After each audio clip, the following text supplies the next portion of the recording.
నమో తస్స భగవతో అర్హతో సమ్మా సంబుద్ధస్స. ఈరోజు మనం జాతక కథల్లోని సువర్ణ హంస జాతకం గురించి చెప్పుకుందాం. ఇది భగవానుడు జేతవనంలో ఉన్నప్పుడు తుల్లనంద అనే భిక్షుని గురించి చెప్పిన గాథ. శ్రావస్తి నగరంలో ఒక ఉపాసకుడు భిక్షుని సంఘానికి వెల్లుల్లిపాయలు ఇస్తానని చెప్పాడు. ఎవరైనా భిక్షునీలు వస్తే వారికి 2-3 వెల్లుల్లిపాయలు గుత్తులు ఇమ్మని తన పొలంలో పనిచేసే వారికి చెప్పాడు. అప్పటి నుండి భిక్షునీలు తన ఇంటికి పొలానికి పోతూ వెల్లుల్లిపాయల్ని తెచ్చుకుంటున్నారు. ఒకరు పండగ రోజుకి ఆ ఉపాసకుని ఇంట్లోని వెల్లుల్లిపాయలన్నీ కూడా అయిపోయాయి. అప్పుడు తుల్లనంద భిక్షుని మరికొందరు భిక్షునీలతో ఆ ఉపాసకుని ఇంటికి వెళ్ళి, ఆయుష్మంతులారా, మాకు వెల్లుల్లిపాయలు కావాల్సి వచ్చింది అని చెప్తుంది. అప్పుడు ఆ ఉపాసకుడు భిక్షునితో ఇలా చెప్తాడు, ఇక్కడ వెల్లుల్లిపాయలు అయిపోయాయి, పొలానికి వెళ్ళండి అని చెప్పాడు. ఆమె పొలానికి పోయి లెక్కలేనన్ని వెల్లుల్లిపాయల్ని పట్టుకుపోయింది. అది చూసి, ఏమిటిది, భిక్షునీలు ఇలా లెక్క లేకుండా వెల్లుల్లిపాయల్ని తీసుకొని పోతున్నారు అని పొలంలో ఉండే కాపరి కోప్పడ్డాడు. ఈ విషయం తెలిసి అల్పేచ్ఛ ఉన్న భిక్షునీలు, అంటే తక్కువ కోరికలతో జీవించేవాళ్ళు, అల్పేచ్ఛత అంటారు. అంటే అల్పేచ్ఛతో ఉన్న భిక్షునీలు అసంతృప్తికి లోనయ్యారు. భిక్షువులు కూడా అలాగే స్పందించారు. వారు బాధపడి ఈ విషయం భగవానుడితో చెప్పారు. అప్పుడు భగవానుడు ఈ తుల్లనంద భిక్షుని పిలిపించి మందలించి ఇలా చెప్పాడు, భిక్షువులారా, కన్న తల్లి కూడా ఇలా పేరాశ ఉన్న బిడ్డను చూసి ఏవగించుకుంటుంది. తల్లికి కూడా అతి లాలస నచ్చదు. ఈ పేరాశ మన పట్ల ప్రసన్నత లేని వారికి ప్రసన్నత కలిగించదు.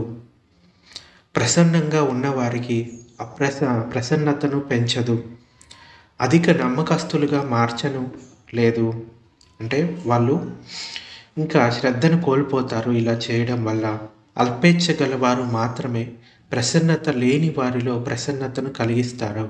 ప్రసన్నత ఉన్నవారిలో ఆ ప్రసన్నతను పెంచగలుగుతారు అని వారికి ఎంతో సున్నితంగా ఉపదేశం ఇచ్చి, ఈ భిక్షువులారా, ఈ తుల్లనంద భిక్షుని కేవలం ఇప్పుడే కాదు, పూర్వం కూడా ఇలాగే లోభంతో ఉండేది అని చెప్తాడు. అంటే భిక్షువులకి ఉండవలసిన, అంటే భిక్షువులు కానీ భిక్షునీలు కానీ వాళ్ళకి ఉండవలసిన గుణాలలో అల్పేచ్ఛత అన్నది ఒకటి.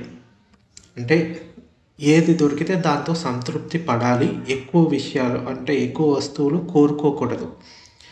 ఈ తుల్లనంద భిక్షుని ఏం చేసింది, ఆ ఉపాసకుడు మీకు కావాలంటే వెల్లుల్లిపాయలు మా దగ్గర వచ్చి తీసుకోండి అని చెప్తే తనకి వెళ్ళి కావాల్సిన వాటికన్నా ఎక్కువగా తీసుకుంది.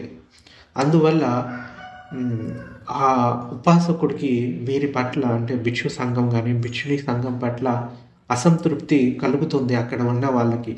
అందుచేత భిక్షువు కానీ భిక్షుని కానీ ఎవరైనా ఉపాసకులు ఏదైనా ఇస్తే తీసుకుంటే మంచిది. లెక్కకు మించి తీసుకుంటే వాళ్ళలో అసంతృప్తి అనేది కలుగుతుంది. ఇంకా వాళ్ళు ఈ బుద్ధ శాసనాన్ని కూడా వదిలిపెట్టే సందర్భాలు కూడా కొన్ని ఉంటాయి.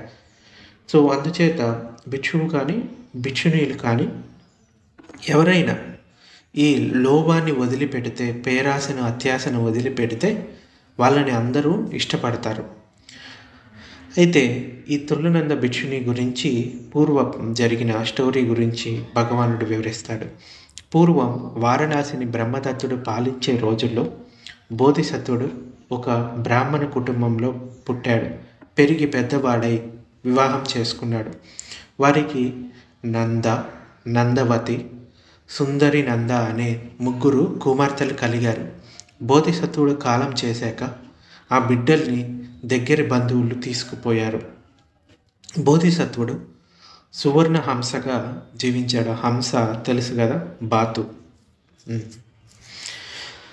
ఆ హంస తన బంగారు శరీరాన్ని, సౌందర్యాన్ని చూసుకొని ఎక్కడి నుండి వచ్చి ఈ జన్మ పొందాను అని ఆలోచించి మానవ లోకం నుండి వచ్చాను అని తెలుసుకున్నాడు. అతడి అంటే ఆ హంసకి గత జన్మ గుర్తుకు వచ్చింది. అప్పుడు తన భార్య బిడ్డలు ఇతరుల పోషణ క్రింద బ్రతుకుతున్నారని గ్రహించి, నా శరీరం నిండా బంగారపు ఈకలు ఉన్నాయి, ఒక్కొక్కటి వారికి ఇస్తే వారు సుఖంగా బ్రతుకుతారు అని తలచి వారి దగ్గరికి పోయింది ఈ హంస. వెళ్ళి ఇంట్లో దూలం వద్ద వాలాడు. భార్య బిడ్డలు బోధిసత్వుని చూసి, స్వామి మీరు ఎక్కడి నుంచి వచ్చారు అని అడిగారు. నేను మీ తండ్రిని, చనిపోయి సువర్ణ హంసలా పుట్టాను, మిమ్మల్ని చూడాలని వచ్చాను. ఈ రోజు నుండి మీరు ఇలా పరాయి పంచన బ్రతకాల్సిన పని లేదు, పరులను సేవిస్తూ జీవించాల్సిన పని లేదు. నేను మీకు ఒక్కొక్క బంగారపు ఈకను ఇస్తాను, దాన్ని అమ్మి ఆ సొమ్ముతో సుఖంగా జీవించండి అని చెప్పి ఒక ఈక ఇచ్చి ఆ హంస వెళ్ళిపోయింది. ఈ రకంగా బోధిసత్వుడు అప్పుడప్పుడు వస్తూ ఈకలిస్తూ ఉన్నాడు. ఆయన భార్య బిడ్డలు సుఖంగా జీవిస్తూ ఉన్నాడు. ఒకనాడు తల్లి తన బిడ్డలతో, అమ్మాయిలు, పక్షుల మనసు మనకు తెలీదు, మీ తండ్రి ఇక్కడ ఎప్పుడు ఉండకపోవచ్చు, రాకపోవచ్చు, కాబట్టి ఈసారి వచ్చినప్పుడు పట్టుకొని ఈకలన్నీ లాగేద్దాము అని చెప్పింది. కానీ తమ తండ్రికి బాధ కలుగుతుందని ఆ పనికి పిల్లలు ఒప్పుకోలేదు. ఒకసారి హంస వచ్చింది. అప్పుడు పూర్వ భార్య ఏమంటుందంటే, స్వామి ఇటు రండి అని దగ్గరికి పిలిచింది. దగ్గరికి వచ్చిన ఆ సువర్ణ హంసను గట్టిగా పట్టుకొని రెక్కల ఈకలన్నీ పీకేసింది. బోధిసత్వునికి ఇష్టం లేకపోతే ఈ ఈకల్ని ఎవరు లాగినా అవి బంగారు గుణాన్ని కోల్పోతాయి, కొంగ రెక్కలుగా మారిపోతాయి. ఈకలు లేకపోవడం వల్ల బోధిసత్వుడు ఎగరలేకపోయాడు. అప్పుడు ఆ భార్య పెద్ద గంపలో హంసను పడేసింది. కొన్ని రోజులకి మెల్లగా ఈకలు మొలిచాయి, శక్తి వచ్చింది. బోధిసత్వుడు అక్కడి నుండి ఎగిరిపోయాడు.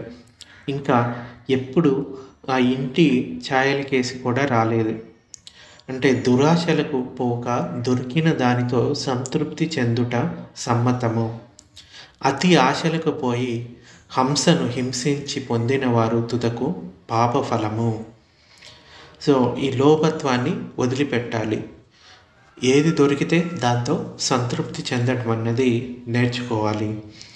భగవానుడు ఈ జాతక స్టోరీని చెప్పి 2 కథల్ని సరిపోల్చి జాతక సారాంశాన్ని వివరించాడు. అప్పటి భార్యే ఇప్పటి తుల్లనంద భిక్షుని, అప్పటి 3 ఆడపిల్లలు ఇప్పటి 3 సోదరులు, ఇక ఆనాటి ఈ సువర్ణ హంసను నేనే అని చెప్తాడు.